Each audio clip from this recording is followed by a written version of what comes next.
I was hoping we could really just kick it off with a recap of this sort of meteoric first 6 months. I use that 6 months as kind of, the shot across the bow of people at Sotheby's, and in how that just drove a craze, entrance into this space, unlike I think anything that's ever come before it in art history.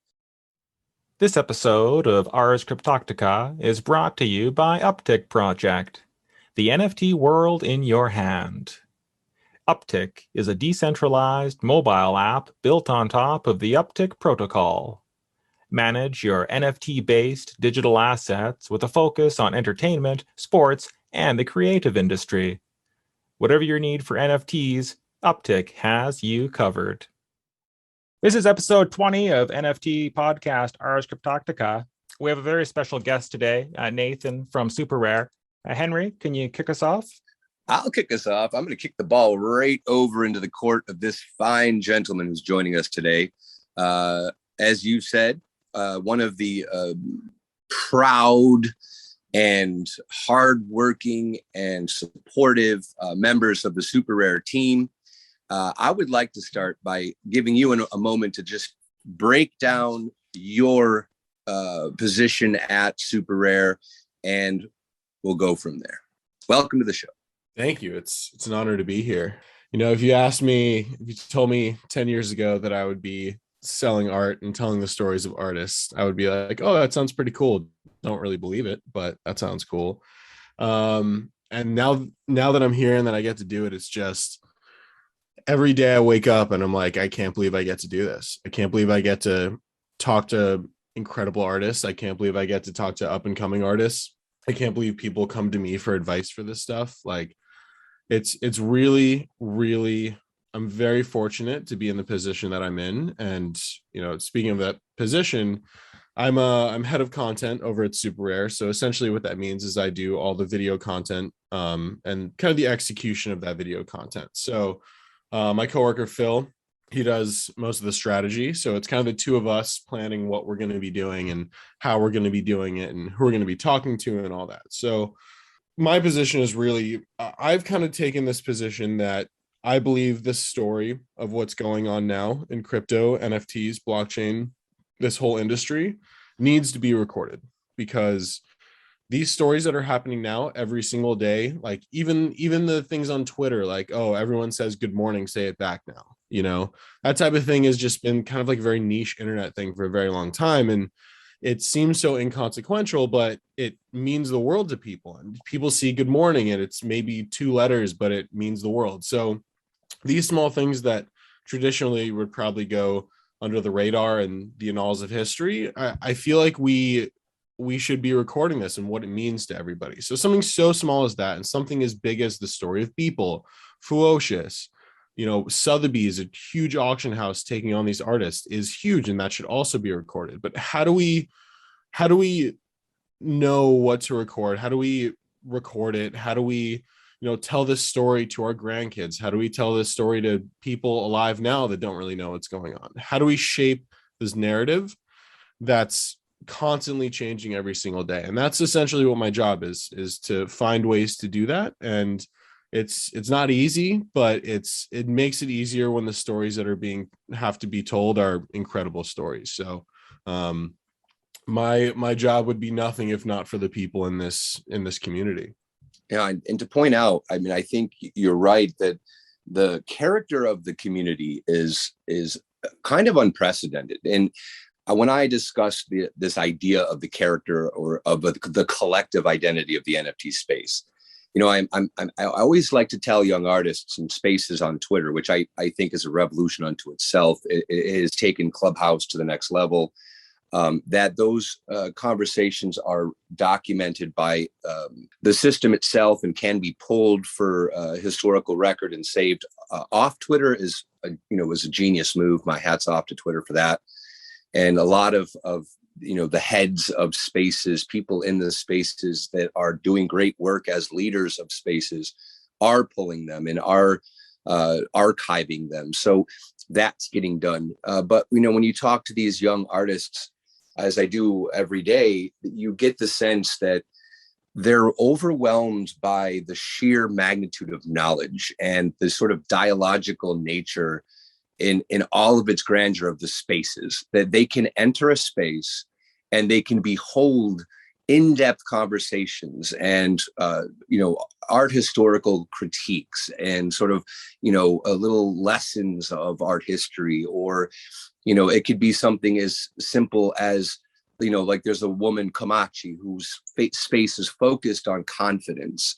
And she wakes up every day and does it 7 days a week. She ingratiates herself to young artists who are terrified to come up and speak. And she just breaks down, as she does have a psychology background, and helps them to negotiate their fears and to learn a way of confidence that will enable them to grow their art platform in the social media realm, because not everybody is comfortable talking. And so the one thing I like to always tell them is that you would have to pay $100,000 and go to RISD to have the experience that you can now have for free every day in the spaces. That is, it is overwhelmingly populated by brilliant young minds and older minds as well, but that you have this influx of art students that are maybe a year, 2 years, 3 years out of art school, and they're bringing their wealth of recent education to the spaces. Even if they lack confidence, they are well versed in it, at the very least in the last 20 to 30 years of the contemporary art movements. And so that's edifying. It's making a huge difference in the sort of collective knowledge base. And my personal focus in every group that I attend is always to bring to bear art historical relevance of works that are being discussed. So I just wanted to point that out and see what you had to, if you had anything you'd like to contribute about the spaces and this collective conversation that's unfolding daily. Absolutely. I think, traditionally when we think of art history, we learn art history in school, right? I didn't go to school for that. I know very little about art history on paper. And yet I feel so many other artists now and collectors now are the same way. Like the number of people that are in this space, I doubt maybe a fraction of them actually went to school for it. And yet we're learning all of this in real time. And even the people who went to school to learn art history, this is brand new territory for them.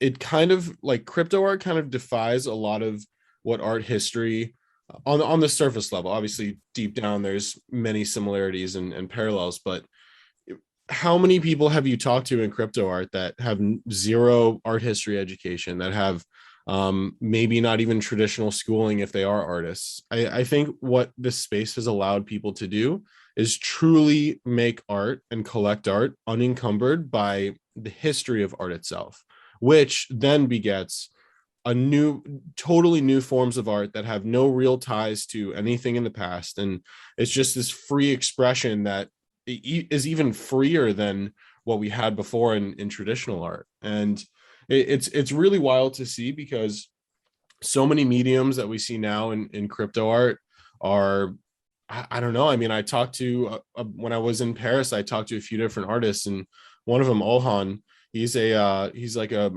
what he referred to, he used to refer to himself as a motion graphics designer, or, just what his technical job was. He didn't consider himself an artist until he found crypto art and started selling his work on SuperRare and started, finding collectors, and that, like, he finally realized that he is an artist. And I think there's so much of that happening now, and it's so beautiful, because so many of these people that make art, whether it's animation or illustration or painting or motion graphics or even just like, CGI 3D stuff, everyone who makes art is an artist. Just like I'm a photographer, and anybody with, this is very controversial, I've said it before, but anybody with a camera that takes photos is a photographer.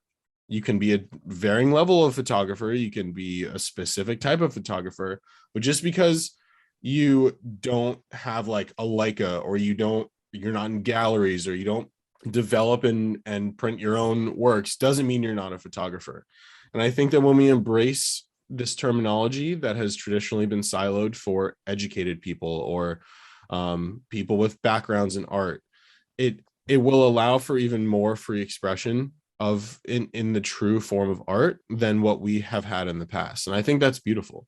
Oh, it is beautiful. Well, in what you see is sort of the Beeple effect. And Beeple, he kind of frame storied the whole revolution by the fact of the title of his work being The First 5,000 Days, right?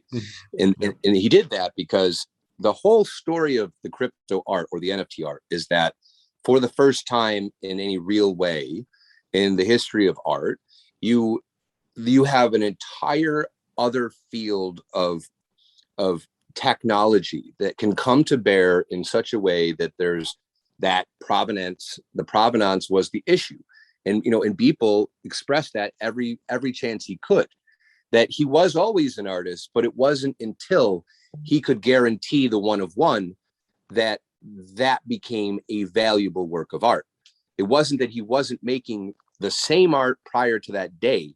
It was that prior to his, on-ramp to the NFT world, the documentation and the legitimacy of its provenance from him to the first collector, and then thereafter in the secondary market, that documentation changed everything. So like what you said, the techies, people that from that whole other branch of creativity, people that are in Illustrator, in Photoshop, in frame animation, and up to and including people like Tori Bryant, who was an Oscar award-winning illustrator in the animation industry.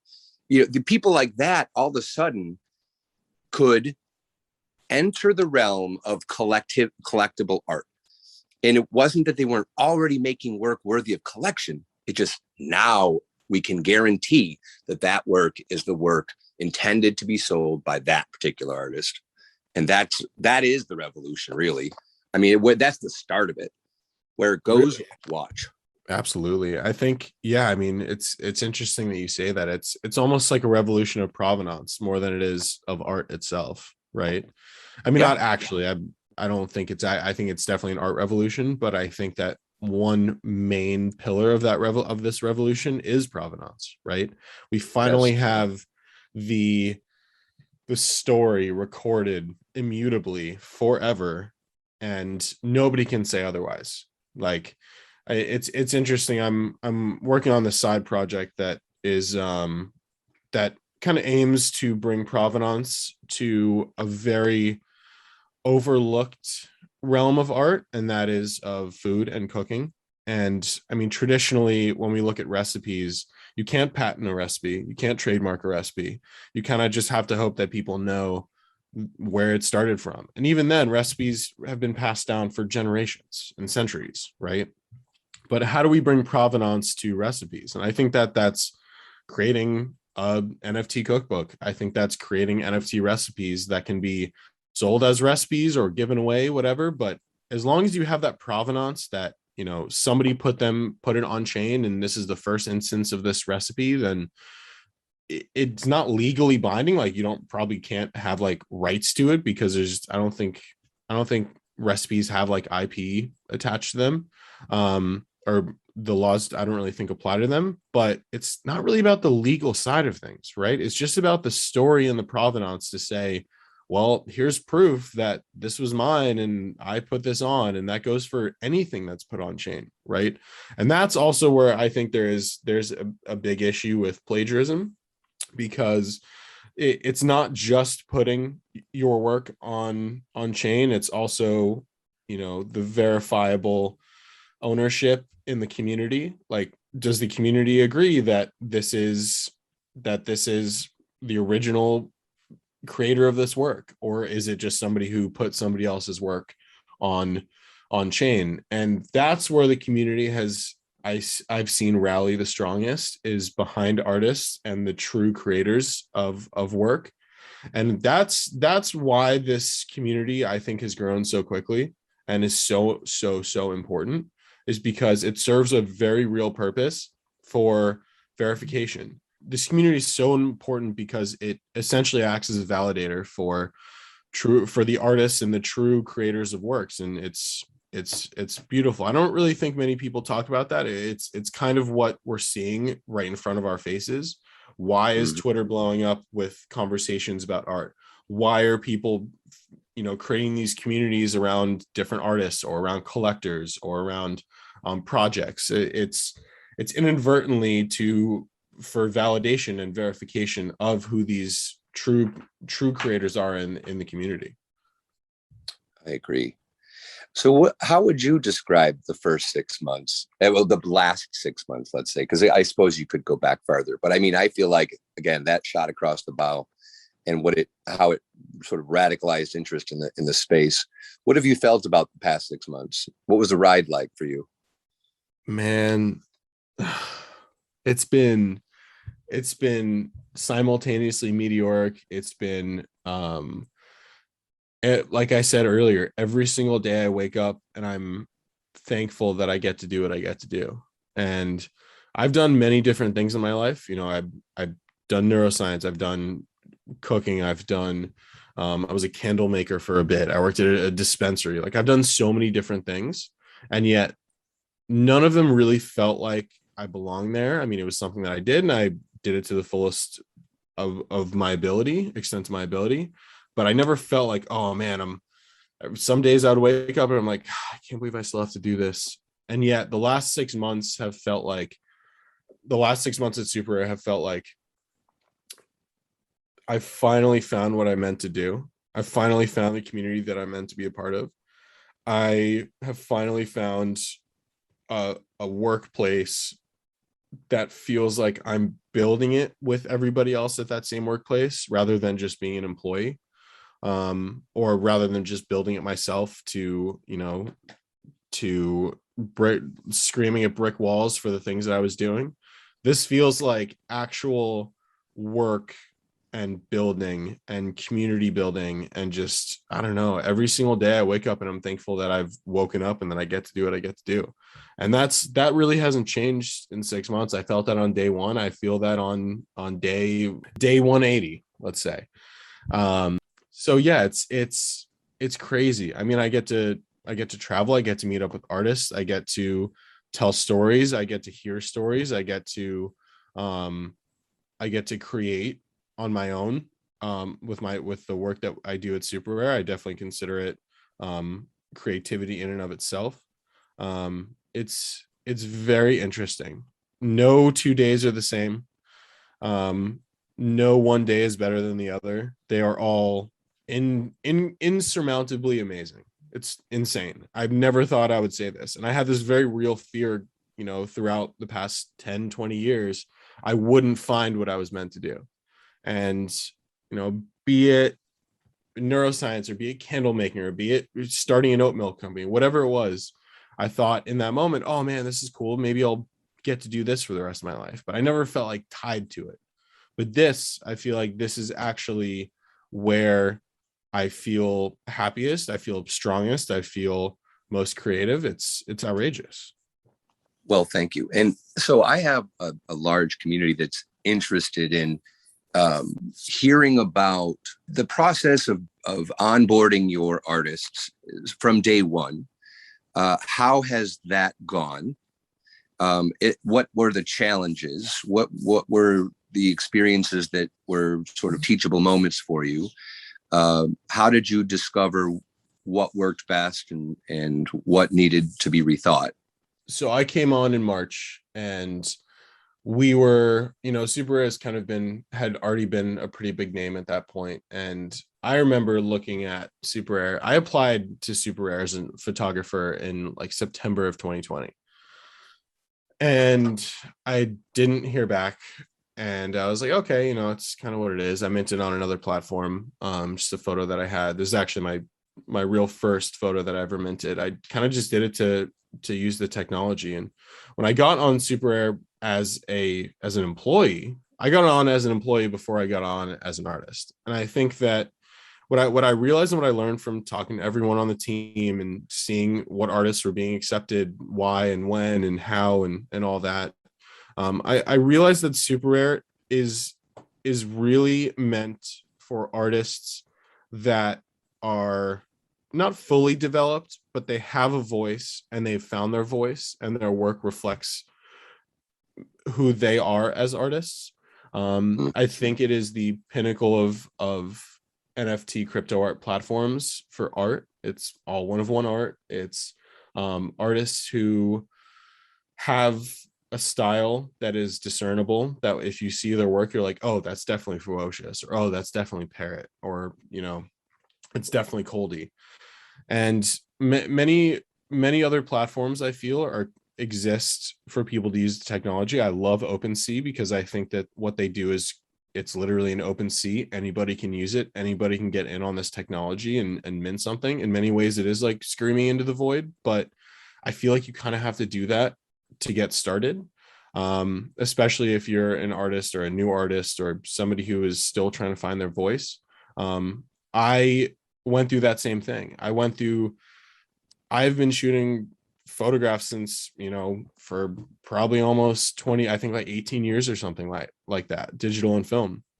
And yet still, when I applied to SuperRare, as I was trying to curate my own work and what I was going to submit, I was like, you know, I just have thousands of photos and I don't really know, I can't curate my own work. I don't know what to look for and what to show people. I just have this repository of photos that I've taken over the years.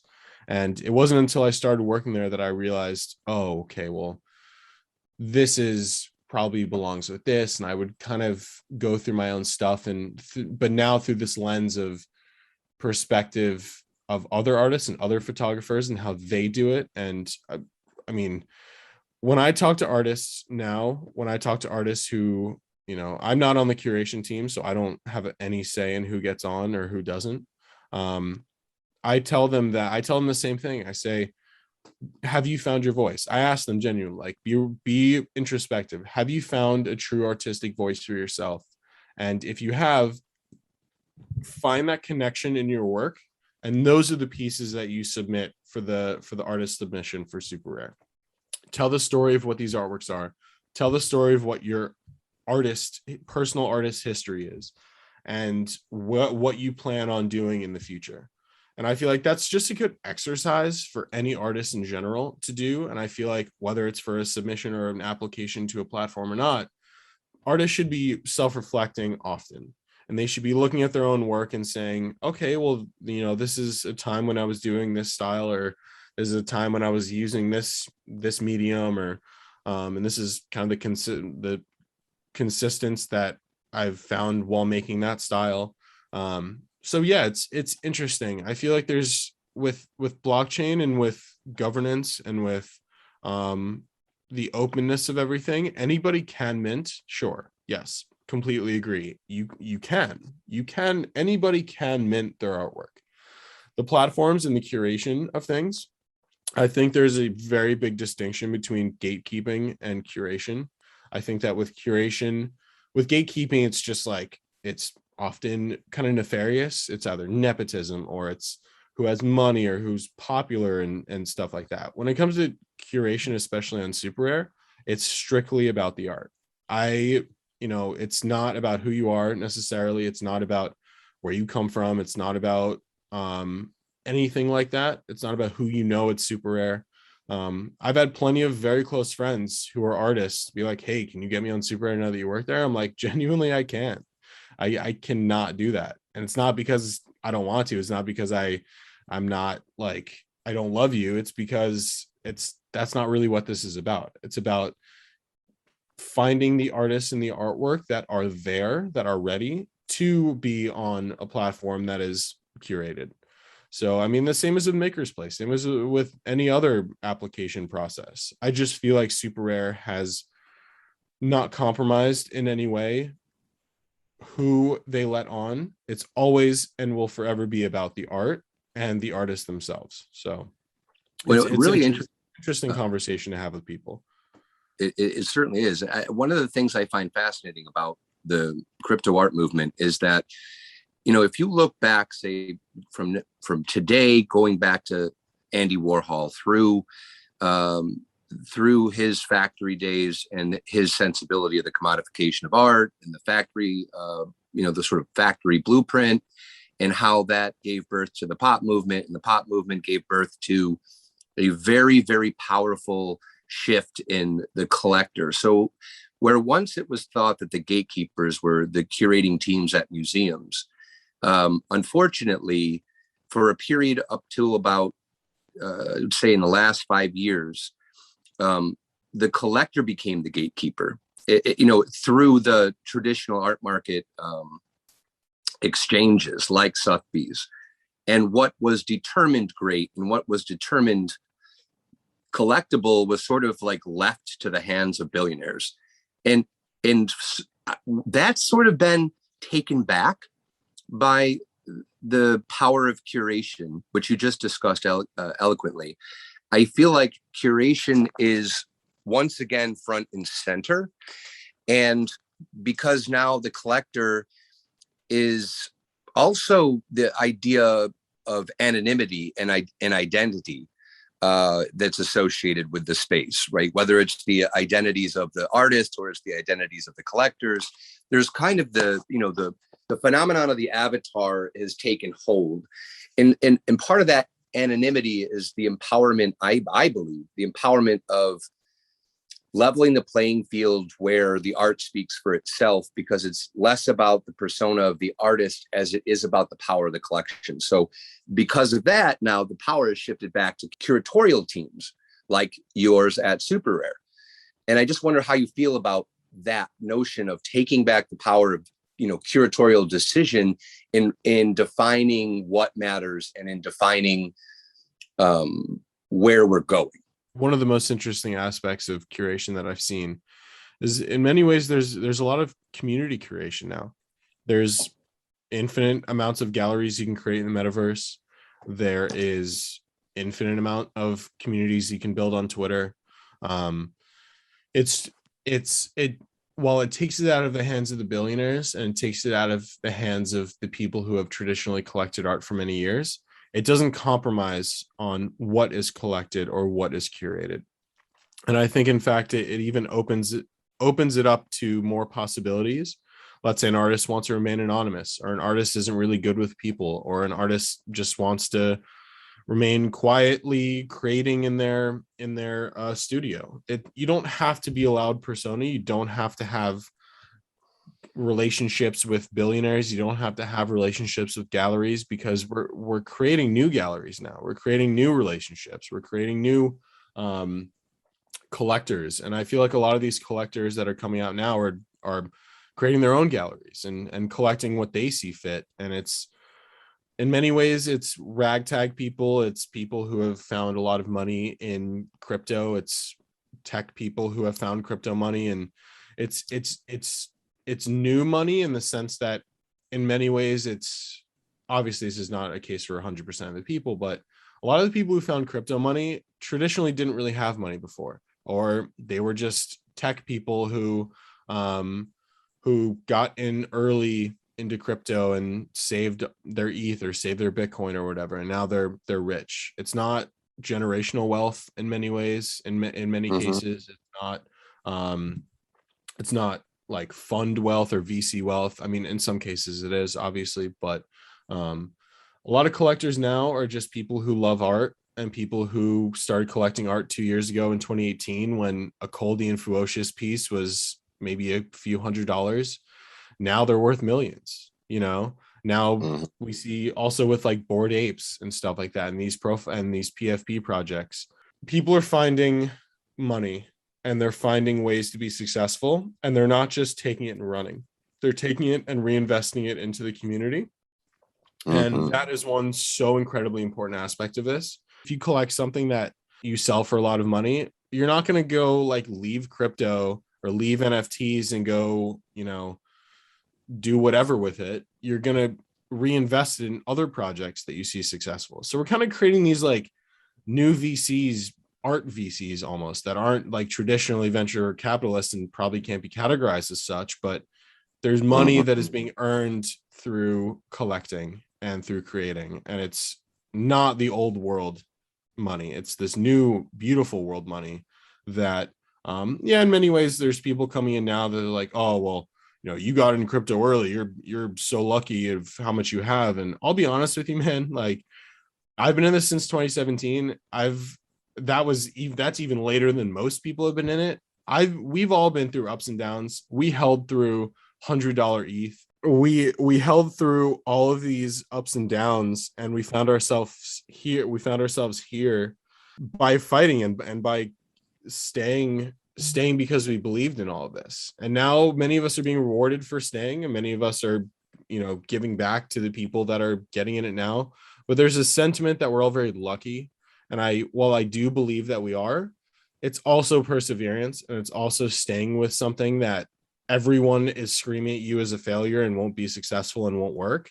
And yet you look at it and you say, I don't believe that. I'm going to stay in this. And now those same people are coming back and like, oh man, I should have got in when like you told me to like 3 years ago. I'm like, yeah, I mean, you should have gotten in whenever you felt ready. And now you feel ready, and now you're here, and that's what matters. Well, and I think what's fascinating is, the adoption of this as a platform for fine art is, it is as early in the development of what it's going to become as is possible. The phenomenon of people's sale, it really was somewhat staged. And I'm sure you understand what I mean by that. That not that it wasn't a moment of defining value for people as much as it was a moment to project the value onto the space. And there were a lot of players and in large hands that had a vested interest in that moment. You look at the history, and you think right now that by collecting these pieces for $300, $400, $500, $800, $1,000, I mean, this is the equivalent of what was happening in Gertrude Stein's salon, in Paris at the turn of the century, when you could walk into her salon on a Saturday night and pick up a Modigliani for a couple $100. Yeah. And the same thing, how the Guggenheim Museum was built on the risk taking of Peggy Guggenheim collecting the modernists and bringing the AbX movement to bear. And so, but when Pollock was making those early pieces and de Kooning before his rise to fame, all those artists were selling to Peggy Guggenheim for pennies on the dollar. And she just had a vision for the future. Now, you take that as a time when there wasn't the exponential optics of the social media world, where everything happens. You can go from 0 to 60, from the production of your work, the minting of your work, to the exposure of your work. In a matter of 2 days, you could have been in front of thousands of people, and that wasn't possible until the last few years. I mean, it was possible going back to the beginning of the internet age, but it wasn't possible that it could then transfer to become a collectible, commodifiable art object in a traditional sense. That's so recent. So everybody I see that comes in here now, and the other day I was in a room of crypto enthusiasts on Twitter. I like to pop into them when I see certain speakers, and I got called up to speak, and I was listening to their conversation about their timidity, their fear, their lack of awareness about the NFT. And there was almost a level of bitterness in the purists of the crypto investment world, that so many of them saw the NFT craze as just this sort of nonsensical craze. And they didn't shift any allegiance, and not even a small percentage of their portfolio, to say get in on the Bored Apes or the CryptoPunks, with the generative projects. Or now that same fear has to be overcome about the one of one in fine art. And I'm not saying it has to be overcome at SuperRare, because those collectors already existed and they're taking those risks now. But there's a massive influx that's sitting on the sidelines. You think we have wealth in this space now? I would say if there's 5% of the crypto wealth has even said, oh, maybe I will get into this NFT, craze. They haven't, which is why it's still relatively small. It's why you can still collect work for 0.3, 0.4, 0.5 ETH. And if you look out 5 years from now, 0.3, 0.4, 0.5 ETH for a work in this space, a work at SuperRare, work anywhere, Foundation, Maker's Place, that isn't going to be possible. So I just would say to the world listening that if you are struggling with apprehension about what does it mean to collect a one-of-one fine artist right now, it means that you are at the beginning of a legitimate revolution. and an evolutionary step forward in what's possible in art. Absolutely. I think it's called a leap of faith. It's not called steps of faith, right? In many ways, it's an investment. 0.3 is not a small amount of money. You have to see the vision of what we're all building, but every single day we're making that vision clearer and clearer. And I think it was never truly risky if you look in the grand scheme of the big picture. But of course, if you don't see what tomorrow brings, what tomorrow is going to bring, of course today is going to look risky to you. Of course, yesterday might seem like a fluke, or it might seem like a one-off, or it might seem like, oh, well, you were lucky yesterday, but what about tomorrow? And as we get older, I feel like we're less, it's not like I feel, it's true. As we get older, we're more averse to risk, and we're more cautious. And I talk to many friends who are in finance or in real estate, and about half of them are so down with this, are so into this, are so involved and ready to see what tomorrow is, maybe in part because they have, don't have much excitement in their normal day-to-day jobs. And the others are so set in their ways that the old way is the right way because it's been the right way for so long.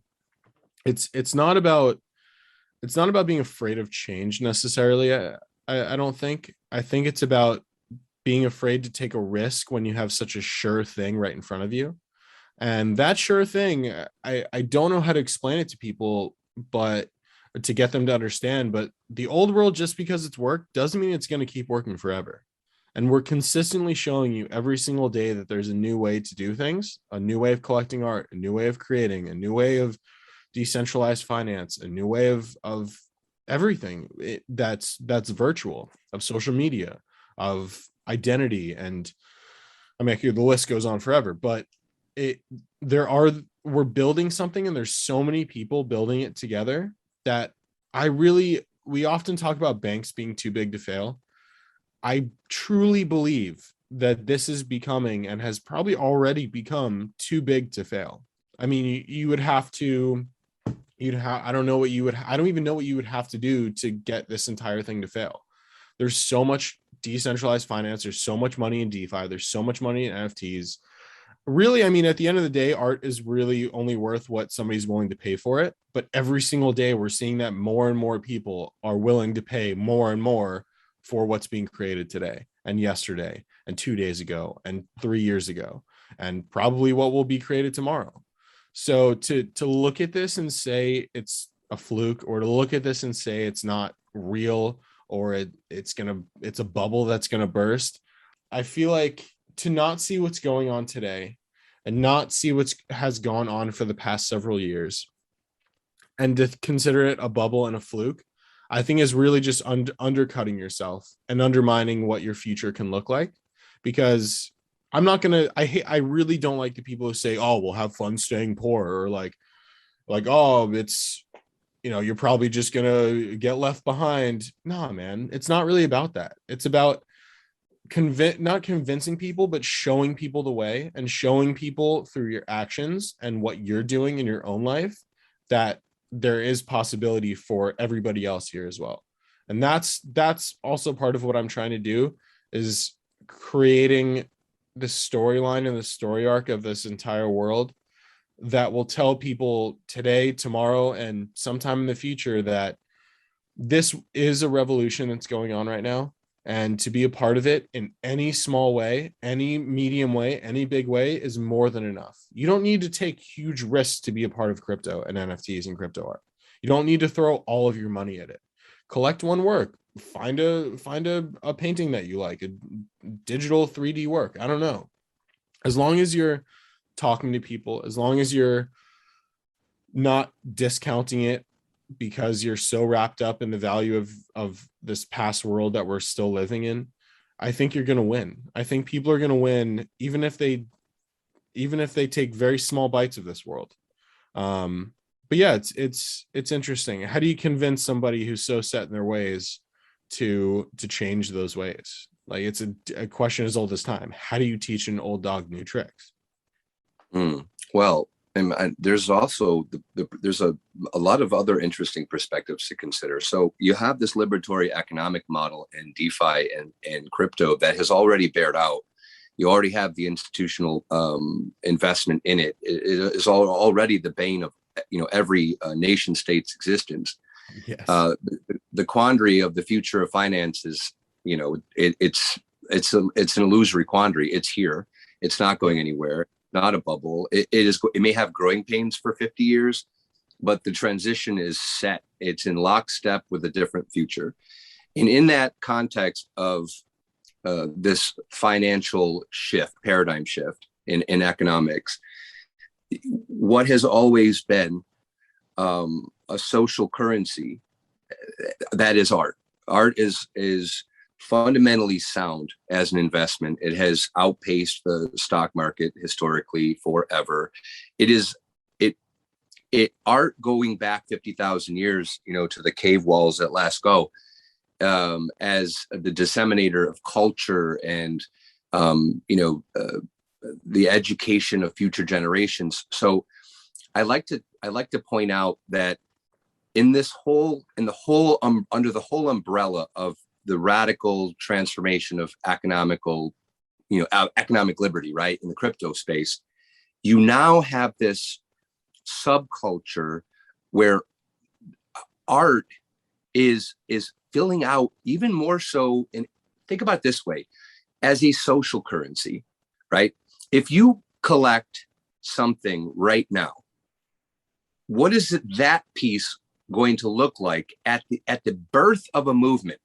What is that piece going to look like as a valuable collectible in 25 years when you're buying art in the same marketplaces, wherever they go, however they evolve, and you're buying a piece that is put on auction that came out in 2021?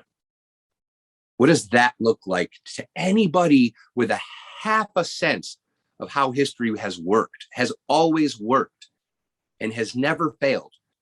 You can buy an obscure 19th century print by a student of a master, and you're going to pay tens of thousands of dollars for it at auction because of their relationship to that master in that time and place, right?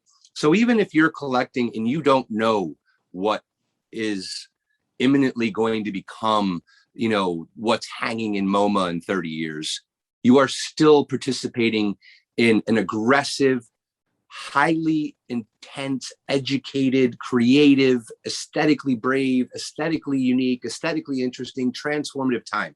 You are getting in at the ground at a time when, again, Gertrude Stein is peddling Modigliani and Picasso and Matisse for pennies on the dollar.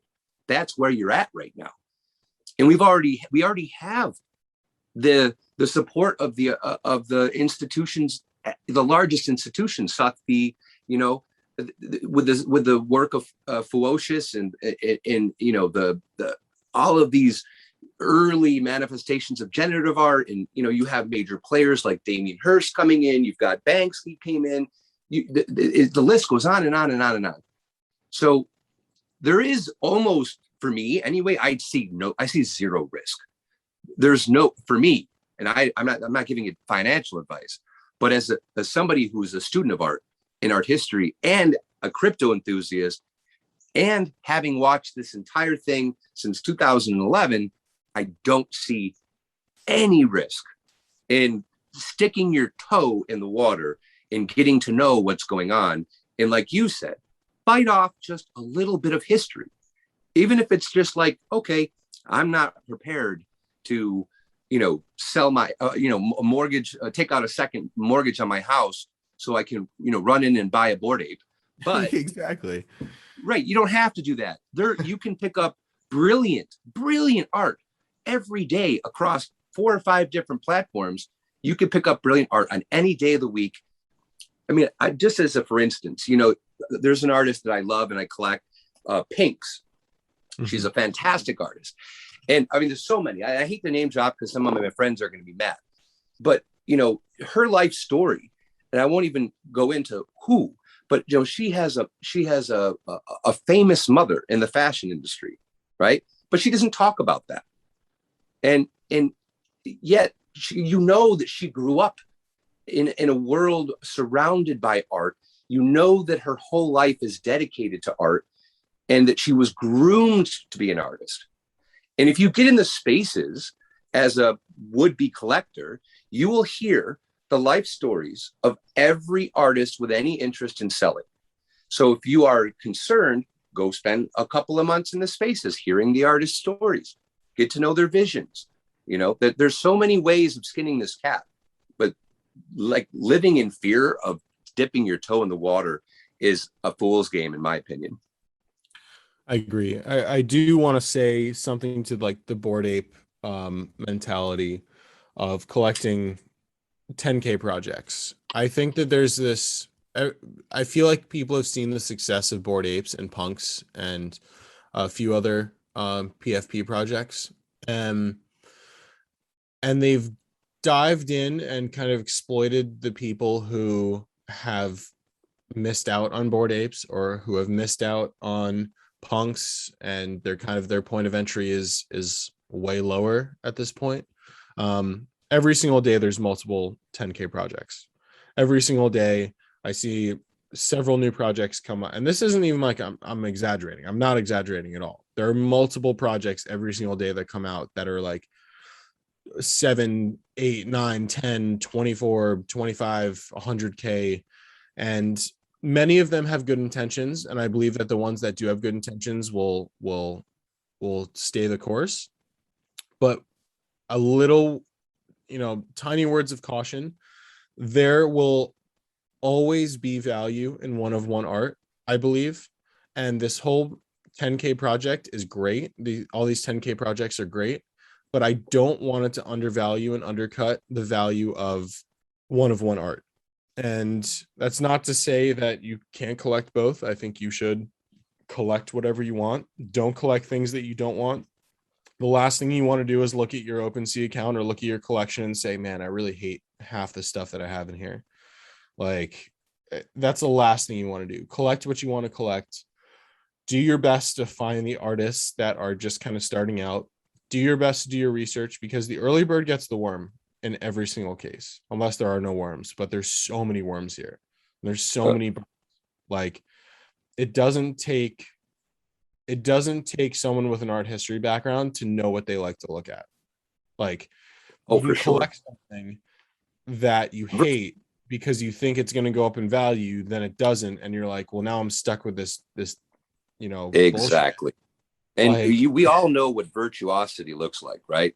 I mean, if you have a gauge, just let that be your gauge. Where you see virtuosity in the creation of a work, then that's your estimation of virtuosity. That's going to make you happy, right? Yeah. And whatever the work is, and every work, every ism, every movement, every style of aesthetic has behind it a plethora or a lack thereof of virtuosity. So where you connect to something as being a masterful contribution in the style that you're looking at, that's something that you should just feel comfortable buying or bidding on, right? Because you're always going to appreciate it, that you feel it's masterful. And that's what I think for me, when I collect based on that gut feeling of mastery, that they've mastered their craft and that there's an authentic voice that's risen out of the ashes of the work they had to put in. And when you feel that connection to a work, it really is the strongest gauge of art, that gut connection to mastery. And if you believe it's masterful, it is masterful. It will remain masterful to you, which will give you confidence holding it. If you buy something based on the direction of a market influence, you are beholden to the market's play and the rise and the fall and the bubble effect. And I want to add something about generative projects, since you brought that up.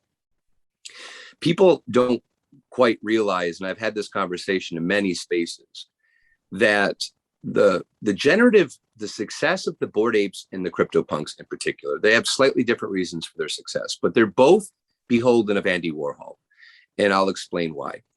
The idea of variations on a theme is one of the dominant characteristics of the late modern into the contemporary period. As we moved into like postmodern and whatnot, you start to see a break from that. But the idea of value in the traditional art market and in the traditional art houses, they're still wildly in love with Warhol and his impact on the art market in the 90s.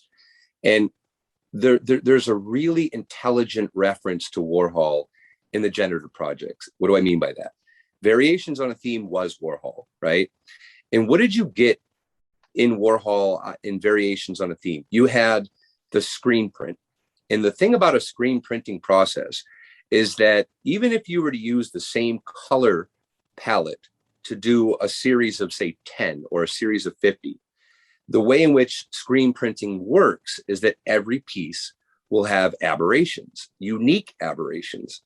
And over the course of the life of a series, of a suite by Warhol, what you've seen was that the variations on the theme, right down to and including those aberrations that were caused by the printmaking process itself, have become details that increase the rarity of works and therefore increase the value. So that, in a nutshell, is the paradigm that the art world looked at, which has pop aesthetic, right? Both the Bored Apes, right, and the CryptoPunks. They're sort of crude and basic in their aesthetic, right? Both of them in their own way are basically just variations on a theme. So why do I say that? Because I understand that the house flipping mentality of every day 2 to 3 new generative projects coming in is it's like a pure gold rush mentality. Like get hot on the drop in the moment, get them out, move them, and hope for the best, right? But what do when we go back through our art history, and I know you like to say we're liberated from art history, but again, what's going to matter and has already proven to matter is first come, first serve. And the Bored Apes and the CryptoPunks were the groundbreakers that brought a very notable art historical sensibility to their projects. And I believe that they knew they were as well. I don't think this was a mistake. And I think that you're seeing the reaction to being first in the scene, and to do something first matters, because everything that comes after it is just not original. There's nothing authentic about, honestly, anything that comes after, in my humble opinion. Those early generative projects were the groundbreaking projects.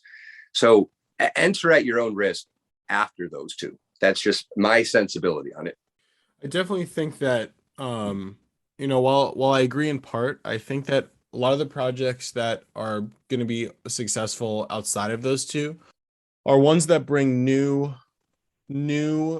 aspects of community building, that bring new aspects of charity, that bring new aspects of funding collectors whether it's through airdrops or bonus features or what have you. So I think that there's now this race to kind of one up what earlier projects have done below the surface for collectors, for the community as a whole, for influencing the next project that will come out. I've seen countless generative projects that are literally just images generated for 10,000 of them. And I'll be honest with you, some of them look cool, some of them don't. Some of them have really good intentions, some of them don't. I cannot stress enough that yes, I do agree that it's in many ways a gold rush and people are seeing, green money signs across their eyes.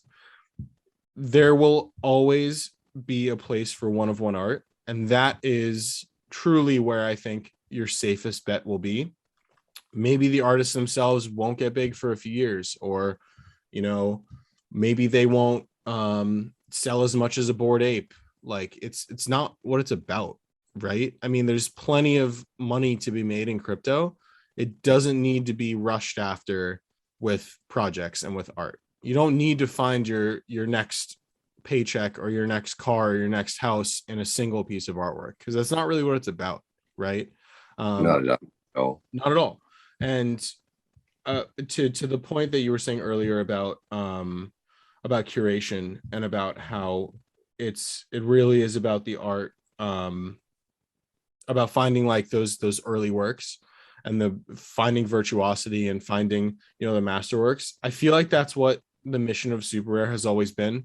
I feel like that's why our curation process is as tight and as strict as it is. It's because we don't want to necessarily just bring everybody on, because it doesn't service collectors, it doesn't service the artists, it doesn't service the community as a whole. We saw with other platforms that kind of got big names, whether they're famous people that have never made art and they're trying to do NFTs, and many of those flopped, right? Many of those just weren't successful. Many of them exploited the artists who actually made the artwork that was being sold.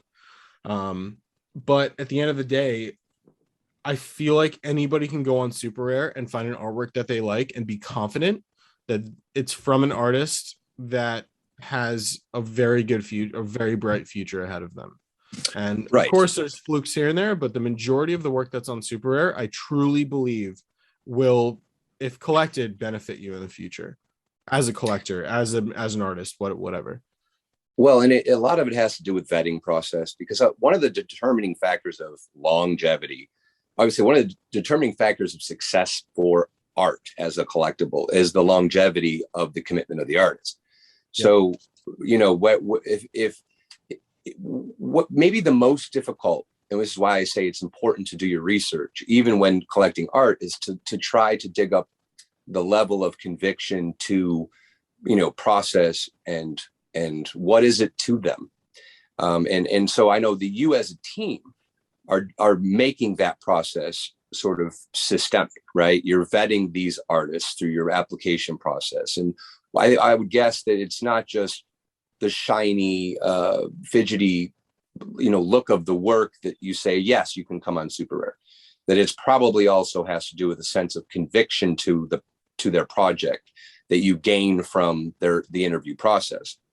And, I think that's really, really important, because there are a lot of people that are like you said earlier, they're picking up the paintbrush, so to speak, just to get in on it, right? And they maybe don't have a lifetime of investment in an artistic project. They are literally just running into the gold, like it's the gold rush. There's that on the artist side too. So what does it mean to be an artist? Well, we can say that if you make art, you're an artist, but that doesn't necessarily mean that you're a commodifiable and collectible, a long-term project. So there's that too, which I appreciate that about SuperRare, which is one of the reasons I've been very excited to speak with you today, is because I think you have demonstrated as a company an interest in vetting your artists to the extent that you can be confident as a collector there that their commitment to their life project is solid. Totally agree. And I think what we have coming up next with Spaces is going to be even bigger for that, basically decentralizing the curation process in a lot of ways. Spaces are basically self-sovereign galleries that people can find artists themselves and sell them on their storefront, so to speak. And to get a space, there's this process that we created called Space Race. And it's essentially like a voting mechanism to have the community of rare holders, which is our social token, curation token. And by voting for the spaces and the proposals that come out every 2 weeks, the ones that win will have a storefront on SuperRare and will be able to curate their own work. So I think that's, one of the most exciting aspects of the SuperRare 2.0 that we've just launched, that will allow other people to curate their own salons and their own galleries and their own virtual museums, so to speak. And I think as we build this even more, we're going to see a very, very beautiful revolution in and of the revolution itself of curation. I feel like everyone who's become an artist and a collector will find themselves they're becoming curators now. That excites me. I think I have at this point probably 250 works I've collected. And I don't have a museum. I mean, I'm probably going to end up donating them to a museum. But the idea of being able to curate in a notable and respectable way is definitely a great step forward. And I'm 100% behind you that, this taking back the power of curation from, from the takeover by the collector is super important. It's super, super important. We don't need billionaires defining what is art ever again. We just don't. I can't agree more.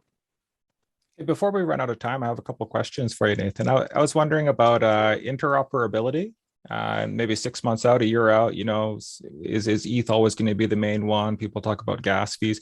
And also earlier on, you mentioned metaverses. What do you or what does SuperRare see playing out with the metaverses? Yeah, when it comes to interoperability, I can't really speak to any of that. That's not really, I'm not on that team. I know there's talk of all this stuff. We all talk about it all the time. Everybody always talks about interoperability and blockchain in general. Hopefully we see it, industry wide in the near future. But when it comes to Super, I can't speak to any of that specifically.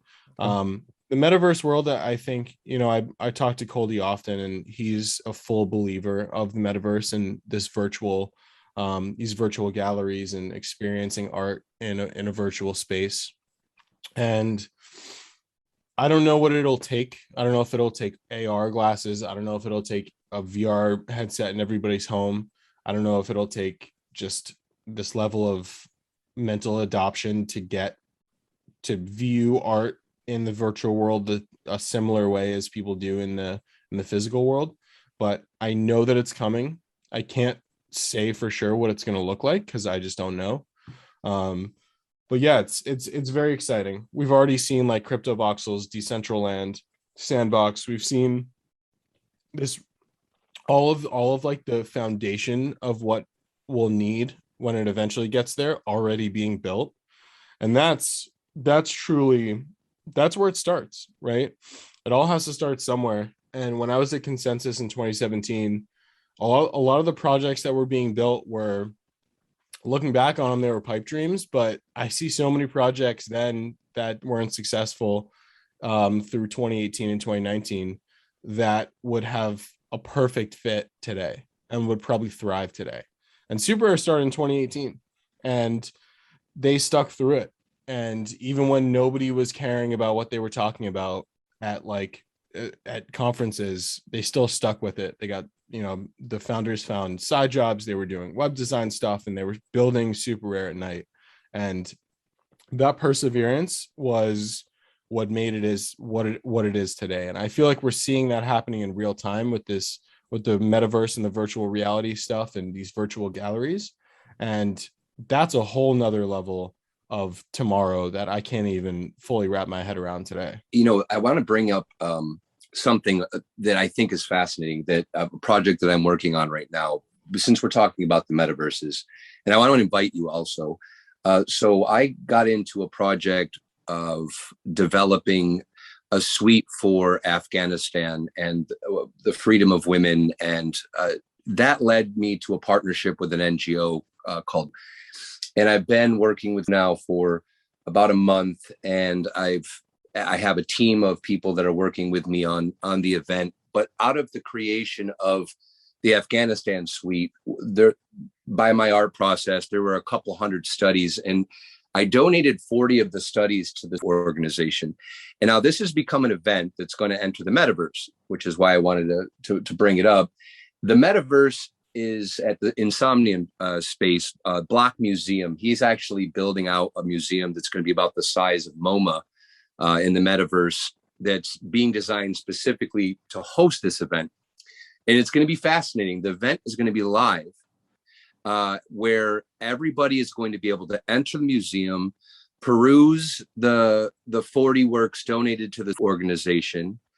We're going to have multiple activists speaking at the event on a stage in VR, and then multiple poetesses, women from the region primarily, reading work in support of the women of Afghanistan. And then at some point, there's a live auction that will begin, and that auction will go live in the museum. And so we're looking, probably, hopefully, we're looking to raise somewhere in the neighborhood of about 10 to 30 ETH from the auction. And the whole thing is going to be live in the metaverse. So if you're free on Sunday, the 19th, a week from tomorrow, from 9:30 till 12:30, it's going to be a real, I think, a precedent-setting philanthropic event in the metaverse through coordination with organizations on the ground in Afghanistan. And it's just the complexity level and the amount of community participation has been beautiful. And 100% of the proceeds from the auction, they're literally minting the collection themselves. So it's like transparency. And I think it's setting a precedent for how the NFT space can participate in philanthropic endeavors. Send me an invite for it. I'm traveling that day from London back to LA. Okay. But I have a pretty long layover in Istanbul, so I might have time while I'm there to do it. But I'll send me the time on my calendar, and I'll see if it lines up. And if I'm not literally on a plane, I'm 100% down. Perfect. I'd love to have you there. You'll see yourself walking around in the space. It's unbelievable. Yeah, I love it. Yeah, it's just wonderful. Let me ask you a question. So with that type of charity and crypto, how is that money delivered to, and how is it used then in Afghanistan for the women of Afghanistan? Is it a right? So this organization is they're a ground level organization in Afghanistan. What they do is they try to protect and work with delivering safety measures for women in Afghanistan. So the level of, like, the woman who I'm in contact with, the founder of the organization, she has a team of dozens of people on the ground in Afghanistan. It's a highly sensitive operation. So, I have social media obligations in the language that I utilize to talk about the project, just because even how we talk about what we're doing is actually there's a threat matrix for that organization on the ground. So it's really interesting, powerful, disturbing. But with this organization, they're on the ground. They're doing that work of feeding, clothing, relocating women in that threat matrix. And the way in which it works is, so I'm giving them a collection through a Google Drive. That Google Drive, through my partnership, is going to be minted by the organization at OpenSea. That's going to then, be articulated for what the collection is, in the banner and everything. It'll be a one-time event collection, so that the wallet is controlled by the organization, and then that money is used directly on the ground in Afghanistan. So it's not like the way in which you would want to participate in anything philanthropic. And it's a problem in the space because anybody can say, I'm going to buy this and I will donate 50% of the proceeds to X. Totally. Right. But traditionally there's no guarantee that that's happening. Right. I mean, I suppose you can forensically follow the wallet, but that's not how it works at the institutional level. That I'm trying to work with one of the more high profile, highly effective, organizations in Afghanistan. And to do that, I needed to make sure that it was 100% transparent. So we developed a backdoor relationship to have them receive, mint, and take the full collection from the auction night. So it never touches my wallet. It's straight auction for the organization. Amazing, dude. I feel like that type of charity is the true charity. Like I don't really donate at like grocery stores and stuff like that, because a lot of that charity goes to administration fees. It goes, honestly, some places that have the boxes to put like your change in, sometimes the employees use that money. Like in 2018, when I was at Consensus, I did this documentary in Manila about bringing this Project Bounties to like do beach cleanups, and give the actual money right into the hands of the people doing the work. And that's just one of countless aspects of crypto that I'm so fascinated with, and one of the main reasons why I even started with this. First it was music, then it was like the charitable aspect, now it's art. And I mean, obviously I care about all of it still. But yeah, man, it's fascinating stuff, really. All of the new ways to bring money to true charity to the organizations that need it and can use it is, we're changing. Right. That's a revolution in and of itself too.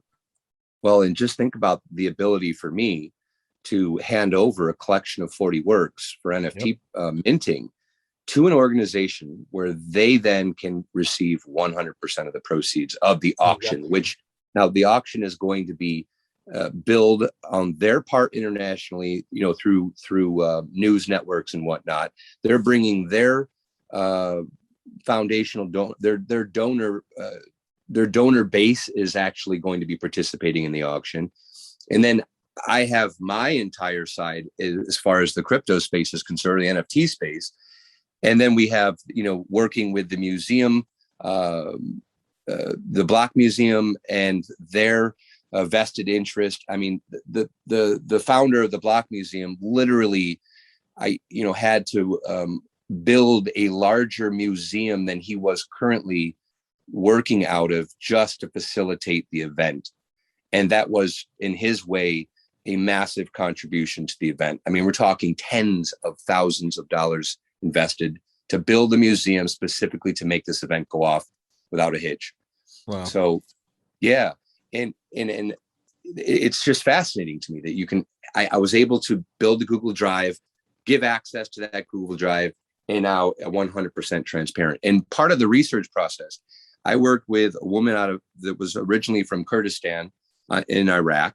I spoke with a woman who grew up in Iran. So my research for the project was working with women from the region who, kind of came up under the similar tyrannies and manners of oppression. And whether they're sort of they have next generation liberation. One now lives in the US, the other lives in London, but they're, they grew up in those environments, even though they're free now. So their contribution to the dialogue that developed this project over like the last 7 weeks has been instrumental. And so when I was looking for the organization to donate to, I mean, I had many opportunities, and I worked with a woman named Koshi Selassie. She's the woman from Kurdistan who now lives in London, and she was able to narrow down through all of her. She's a very much a social justice advocate, and she focuses primarily on freedom for women in the region. She helped me analyze every one of these organizations and narrow it down to the one that was most effective and most transparent. So again, just being in this social media sphere where we can gain access to every kind of talent, intelligence, and awareness that we need to do research and to build out projects that can make a difference, like that's huge.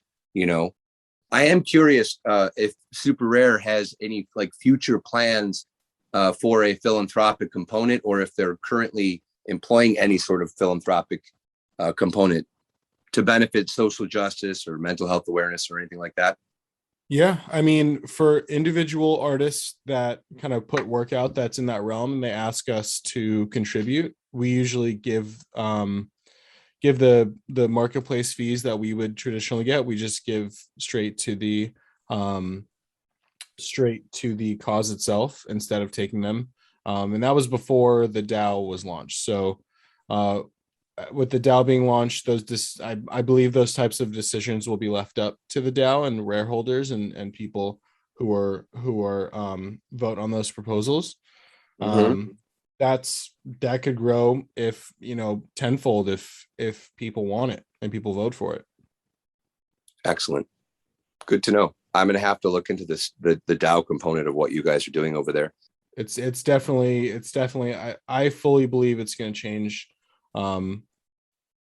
the industry and the game entirely. I mean, we'll have to wait and see, obviously, but everything that I've seen us building has been nothing but positive and nothing but with the future of all of this in mind. Wonderful. Well, is there before we close, are there any topics that you want to bring up that we haven't perhaps touched on? I brought up Spaces. We're going to be launching that relatively soon, and I know.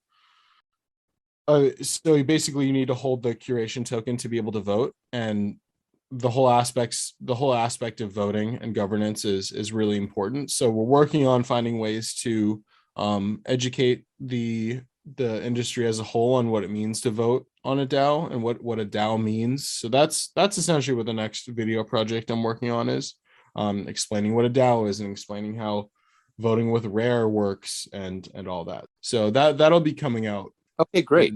Well, how about when you get to that point, let's do another show where you can break it all down and thoroughly articulate, that stuff that's in process but isn't ready yet.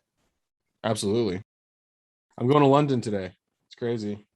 Great. Stop by Shoreditch and get some pictures of how the walls have changed. Yes, I definitely will. I'm going to Oxford too. So I'm basically meeting up everywhere I go. I try to meet up with a bunch of SuperRare artists and collectors and get them on camera for, historical documentation like I did in Paris. So that's part of the reason why I'm going. And I'm already have like a bunch of artists that are down to meet up. So I'm very excited. What a lifestyle, man. How Crazy. exciting. It's so crazy. It's like a dream job, man. Literally is, dude. I feel like I've taken too many blue pills and I might just be like in the Matrix asleep. You're in the Matrix. The perfect life. I'm not there with you, so I am online with you in the Matrix. This is great. Yes, that's exactly right. I feel like everybody can reach this. I feel like I put so much pressure on myself to find what I was meant to do, and when I finally said, you know what, I'm going to ask for the job that I want. And if I get it, I get it. But I'm not going to take some bullshit job anymore because I know I'm not going to be happy. I've done it too many times. And when it came to applying to SuperRare, my 3 interviews that I had were basically me just spewing all my beliefs on crypto art and blockchain and what I wanted to do. And they were like, okay, sounds good. And I was like, what? You mean being honest with myself and everybody around me actually worked? That's crazy. Yeah, well, we're in the age of authenticity. I think that authenticity matters now more than it has in decades and decades and decades. And everybody wants to be authentic. And think about all of the populations of oppressed people and marginalized people that their authenticity has been oppressed. So Here we are in this age of authenticity where you can be, trans, non-binary, African-American woman and be authentic, your authentic self in this sphere. And that matters, man. And I think that's what we're seeing is the zeitgeist of authenticity. It's so beautiful, so powerful. I agree more. I'm so excited about it. Hell yeah. Beautiful, guys. I'm going to run. I got to finish packing. But thank you so much again. And we'll talk soon. Sounds good. Indeed. Take care, Nathan. Yeah. Have a good one. Coming. Bye-bye. Bye-bye.